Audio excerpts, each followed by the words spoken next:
ஆண்டவருடைய மகத்துவம், ஆண்டவருடைய வார்த்தை சொல்லப்பட்ட பிரகாரம் இந்த உலகத்தில் இன்றைக்கி தீவிரத்திற்கு நிறைவேறி கொண்டு இருக்கிறது.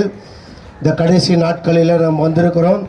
இன்றைக்கி பார்த்தீங்கன்னா இயேசு ஒரு வார்த்தை சொல்லுகிறார். பரிசுத்த வேதாகமத்திலிருந்து என்ன சொல்லுகிறார்?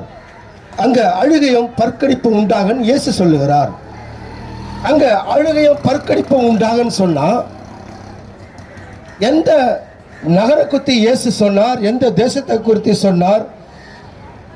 அதாவது நரகம் என்று ஒரு தேசம் ஒன்று இருக்கிறது. இன்னைக்கு நம்ம மெரினால போய் பார்த்தீங்கன்னா கடல் பார்த்தா அப்படியே நம்ம கண்களுக்கு முன்பாக கடல் தான் தெரியும், வேறு எதுவுமே தெரியாது.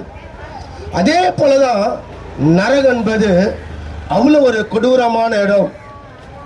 நரகம் என்பது யாருக்கு உருவாக்கப்பட்டதுன்னு சொன்னால் வீழ்ந்து போன தூதர்களுக்காக, தள்ளப்பட்ட தேவ தூதனுக்காகவும் ஆயத்த பண்ணப்பட்ட இடம் தான் நரகம், நித்திய நரகம்.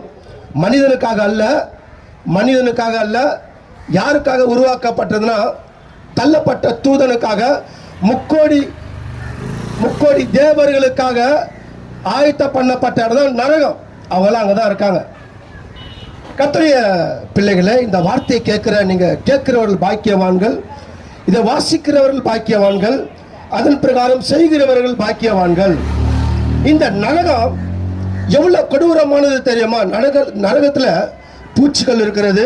அந்த பூச்சிகள் சாவதில்லைன்னு சொல்லப்பட்டிருக்கிறது. ஏன்னு சொன்னா அந்த பூச்சிகள் நரகத்தில் உருவாக்கக்கூடிய ஒன்று. கர்த்தருடைய பிள்ளைகளே, இந்த நரகம் இன்னைக்கு மனிதர்கள் நரகத்துக்கு இன்னைக்கு போய் கொண்டிருக்காங்க. இன்னைக்கு மனிதர்கள் பாவத்தை இன்னைக்கு தண்ணீரை போல குடித்து கொண்டு பலவிதமான போதைக்கு அடிமையாகி, கெஞ்சா, பவுடர், ஊசி, பலவிதமான போதைக்கு அடிமையாகி இன்னைக்கு போதையில மறித்து இன்னைக்கு நரகத்துக்கு போய் கொண்டிருக்காங்க. சாத்தா இன்னைக்கு வர வைத்துக் கொண்டு, நரகம் அவங்கள வர வைத்துக் கொண்டிருக்கிறது.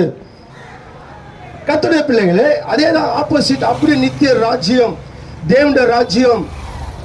இன்னைக்கு பூமியில வாழ்கிற ஒவ்வொரு மனிதனும் இன்னைக்கு ஒரு அஸ்திபாரத்தை போடுகிறான் அவனுக்குள்ள. அது என்ன அஸ்திபாரம் சொன்னா, ஒன்று நரகத்துக்குரிய அஸ்திபாரம், இரண்டாவது நித்திய ராஜ்யத்துக்குரிய அஸ்திபாரத்தை இன்னைக்கு அவன் மனசுல இன்னைக்கு தீர்மானித்துக் கொள்ளுகிறான் மனிதன்.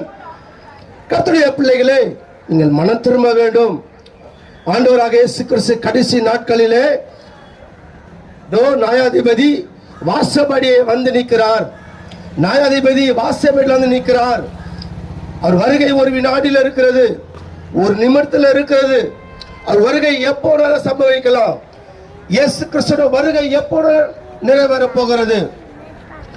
இன்னைக்கு உலகத்தில் நீங்க பார்த்தீங்கன்னு சொன்னா எந்த சைடு திரும்பினாலும் அழிவுகள், எந்த சைடு திரும்பினாலும் இன்னைக்கு பாவங்கள்.